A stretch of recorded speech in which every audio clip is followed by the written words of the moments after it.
Бүгінгі таңда айрықша жандарға қолайлы жағдай жасау және оларды әлеуметтік өмірде белсенділікке тарту, қоғамда тыс қалдырмай айналада болып жатқан ақпараттармен қамтамасыз ету мақсатында Көксу аудандық кітапханасында 2021 жылдан бастап ауданның айрықша жандарымен және аудандық үміт күндізгі болу орталығымен бірлесе отырып, кедергісіз келешек, шексіз мүмкіндік атты ойын-сауық жобасы іске асырылып келеді.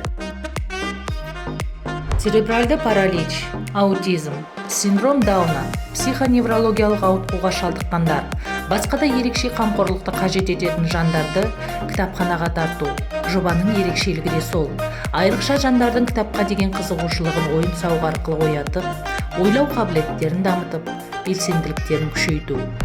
Ауданымыздың кітапханашылары 2021 жылы 40-қа жуық айрықша жандарды оқырман ретінде кітапханаға тартса, бүгінгі таңда 60-тан аса оқырман кітапханамызға тіркеліп отыр.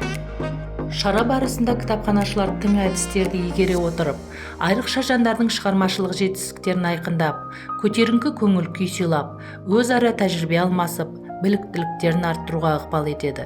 Жоба аясында ұйымдастырылған отбасылық байқаулар, фестивальдар, спорттық жарыстар, әдеби сазды қонақжай, саяхаттар, демалыс сағаттары, ашық аспан астында, караоке, интеллектуалды ойындар, тағы басқа қызықты ойын-сауық түрлері айрықша жандарға үлкен әсер қалдыруда.